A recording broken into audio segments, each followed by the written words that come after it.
राजनीतिक परिवर्तन, समाजिक परिवर्तन और आर्थिक मुक्ति तक असी अच्छे तरीके नाल जा सकते हैं।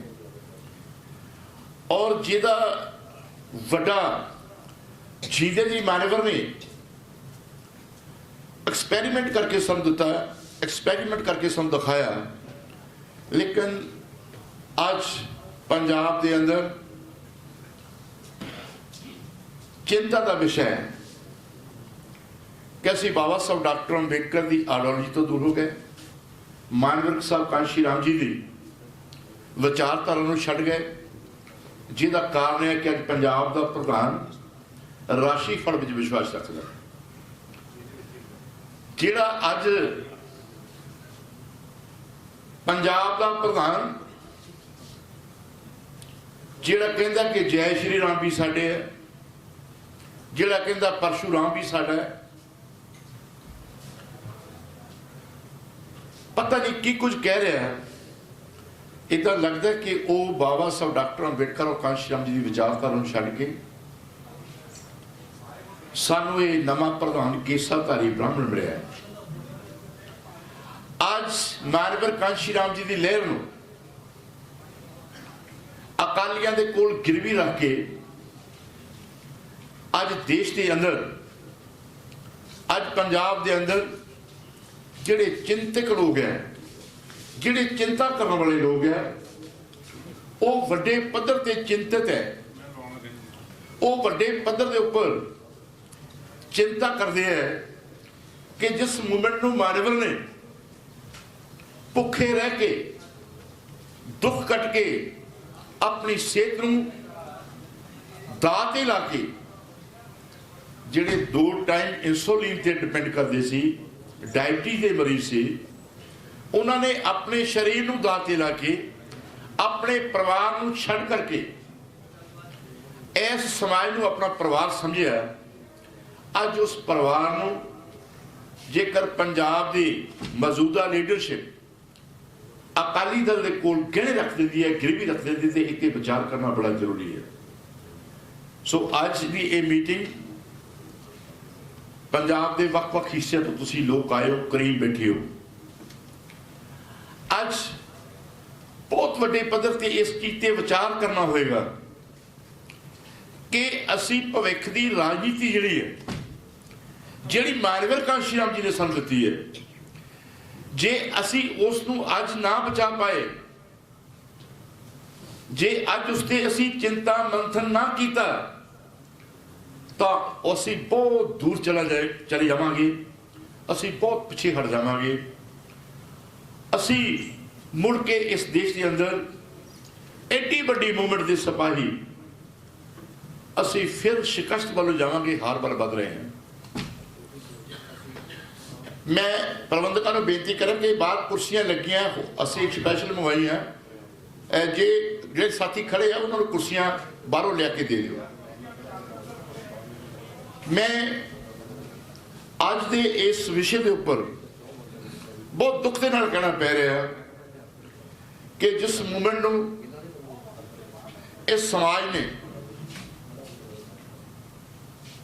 अपना तन ही नहीं दिता, मन ही नहीं दिता, तन ही नहीं दिता, अपने बच्चों दियां इस मूवमेंट के लिए शहादतां दित्तियां। नूर महल के अंदर 1992 के विच 9 साथी शहीद होए, जसपाल वांगर गांव के शहीद होए, लेकिन उन्होंने शहादत नूं अज असी किस तरह नापते हैं, किस तरह बोलते हैं। अज देश के अंदर, अज पंजाब के अंदर जिस मूवमेंट नूं असी अपने खून के नाल संजिया, अज वो मूवमेंट किहड़े राह पै गई है, इत्ते विचार करने की जरूरत है। अज का बहुत ही प्रभावशाली विषय है कि भविख की राजनीति की होएगी साडी, कि असी बार बार कुट खाते रहांगे। मैं बड़े मान सत्कार के नाल तुहानूं दसना चाहुंदा कि पंजाब के हालात बहुजन समाज पार्टी के लिए बड़े सुखावे सी। अज के मौके के उपर बड़े सुखावे सी। देश का किसान, दिल्ली के बार्डर से बैठा है, जिहड़ा बादल नूं भी गालां कढदा, जिहड़ा कांग्रेस नूं भी गालां कढदा है। जे कोई पार्टी बची सी तो उन्होंने उम्मीद सी कि शायद बहुजन समाज पार्टी साडा हाथ साडी बांह फड़ लेगी, लेकिन बहुजन समाज पार्टी ने अपनी बांह ही नहीं, अपनी पग ला के बादलों के हाथ दे दी। समझौता होया, समझौते तो 4 दिन पहला साडा प्रधान फ्लोर च आया, मीटिंग लई, कहता समझौता लगभग तय। बोलो तुसी समझौते के हक चो। साडे जिहड़े साथी 40-50 बैठे सी, कोई नहीं बोलिया। फिर गल आई कि जे भैन जी का हुक्म आउंदा ते मन लोगे, कोई साथी नहीं बोलिया। मैं बेनती की, मैं कहा प्रधान जी मैं एक बेनती करनी चाहूँगा, समझौता जिहदे नाल मर्जी कर लियो, लेकिन मेरी एक बेनती है, मानवर तक साडा हाथ बहुत सौखा पहुंचता सी, भैन जी तक साडा हाथ नहीं पहुंचता।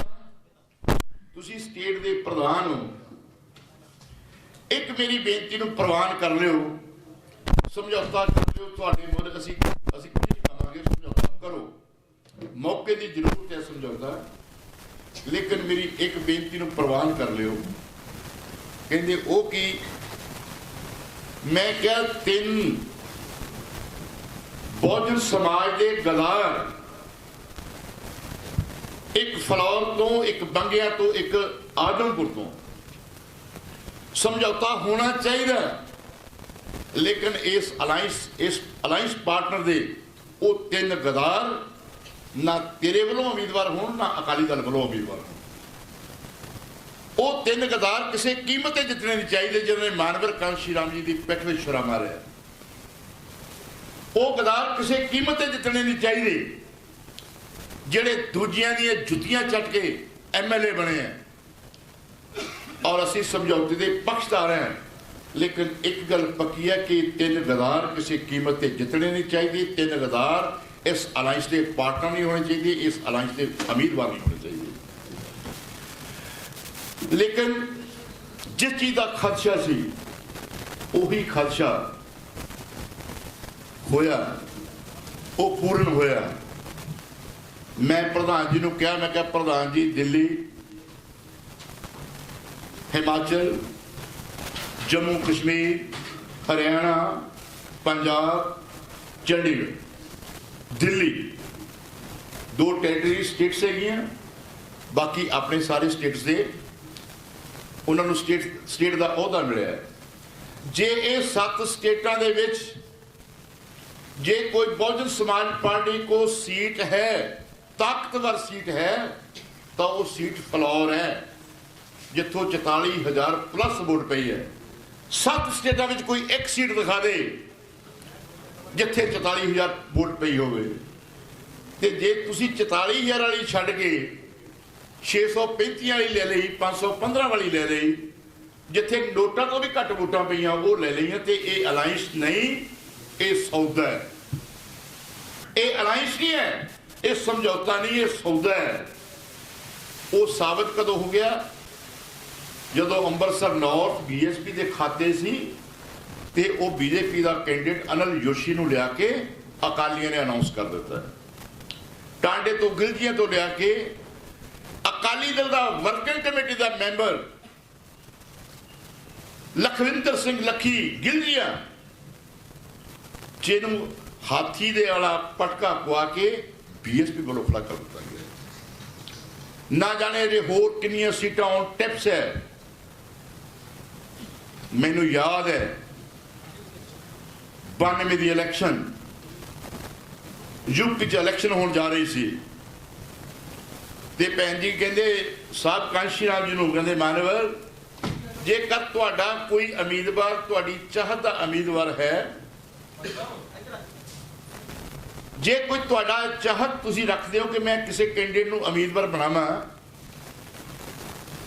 ते मैनूं तुसीं दस दिओ, मैं उस उम्मीदवार का नाम अनाउंस कर दिंदी हां। साहब ने कहा मेरा कोई सिफारशी नहीं, टिकट उन्होंने दिओ जिहड़ा ने मूवमेंट लिए काम किया, जिहड़ा मूवमेंट के लिए संसीयर है, सहृद है। भैन जी ने फिर क्या कहते कई बार होंदा कोई तुहाडी वध सेवा करता है, कहता भी इदां गल है। साहब उठ के बाहर गए, एक रिक्शा चालक ने अपने रिक्शे के उपर झंडा बन्निया सी। साहब कहते भी आ रिक्शे वाला कौन है? वो बेचारा गरीबड़ा जिहा कहता जी मैं हाँ। मानवर ने बांह फड़ के मायावती ने कहा कि मेरा कैंडिडेट आ रिक्शे वाला है। मानवर ने भैन जी ने कहा कि मेरा उम्मीदवार आ रिक्शे वाला है और मैं चाहना कि जिते भी। ते मानवर के हुक्म अनुसार यूपी के लोगों ने वो रिक्शा चालक को MLA बना दिता। मानवर के कहने के मुताबिक उस रिक्शा चालक को उतों के लोगों ने MLA बना दिता। लेकिन अज मैं सोचने के लिए मजबूर हाँ कि पंजाब के अंदर रिक्शे चालक का बच्चा कदों MLA बनेगा। आज मैं सोचने के लिए मजबूर है कि राज मिस्त्री मजदूरी करने वाले का बच्चा जिहड़ा कोने विच रोटियां बन के साडियां रैलियां च आउंदा, उन्हां दे बच्चे कदों MLA कदों वजीर बन गए। जे 20 सीटां लैके भी असी 20 ते अपने उम्मीदवार नहीं दे सकते तो गढ़ी साहब एक कड़ी घुलनी बंद कर दो। गढ़ी साहब एक कड़ी घुलनी बंद कर दो। कहता मैं केडर बहुत लाना, कहता मैं केडर बहुत लाना है। परसों फ्लोर आया, साडे फ्लोर वाले ने कहा कि घराओ करांगे। असी क्या अगले का परसनल फंक्शन अगले के घर आ रहा, तुसीं रहण दिओ। लेकिन उत्थे आके कहता केडर लाउण वाला कहता साडे हलकियां दी राशि मिलती है। केसाधारी ब्राह्मण कहता कि फगवाड़ा ते फ्लोर की राशि मिलती है। अगली गल कहता कि मेरी ते खैर दी विचारधारा एक है। जेड़ा खैर दी विचारधारा सी कि कांशी राम की पिठ छुरा मारिया, मैं गढ़ी सब तुहानूं पुछना चाहुंदा कि यही विचारधारा तेरी है? शर्म होनी चाहिए है कि जेकर वो ये विचारधारा है कि मानवर कांशी राम के मिशन की पिठ के विच छुरा मारन वाले नूं ਇਹ ਕਵੇ कि साड़ी विचारधारा है क्या, असी नहीं मानते इस गल। इस करके अज बड़ा बहुत गंभीर समस्या के अपन चिंतन मंथन करने लिए इकट्ठे हुए हैं। मानवर प्रधानगी मंडल बैठा है, मैनू तो सिर्फ हुक्म होया सी कि थोड़ी भूमिका जी बन दिओ अज की मीटिंग की। तो मैं इसलिए जिन्नियां गल्लां कीतियां ये मेरे जज्बात नहीं, तुहाडे भी जज्बात है। ये मेरे अरमान नहीं, तुहाडे भी अरमान है कि बहुजन हटाए बहुजन सिखाए का कंसैप्ट उन्होंने असीं कदों पूरा करोगे। कांशी राम जी की विचारधारा जेकर अज के समय मर गई तो तुहानूं आउण वाले समय इस विचारधारा नूं उठाउण दे लई, इस विचारधारा नूं मुड़ सुरजीत करने लई मुड़ तुहानूं पीढ़ियां दर पीढ़ियां लग सकदियां। इसलिए आओ साडे को प्रधानगी मंडल बैठा है, सुखविंदर कोटली जी बैठे हैं, DC साहब बैठे हैं, शालीमार जी बैठे, राजू जी बैठे हैं। जो भी इन्हां दा हुक्म होएगा, लेकिन हुक्म समाज के हित च होवे और समाज के हित के लिए चिंतित है। सारे साथी चिंता विच है और जो भी प्रोग्राम देंगे उन्होंने आपां इन विन लागू करांगे और मानवर कांशी राम की विचारधारा गढ़ी के हथों खो के तुहाडे हथ देवांगे। ये संकल्प है साडा, यही साडा। सो इन्हीं एक बेनतियां करना होया क्योंकि समा असीं बरसात करके थोड़ा लेट चल रहे हैं। मैं अपने विचारों में इत्थे ही विराम देना। धन्यवाद। जय भीम, जय भारत, नमो बुद्धाय।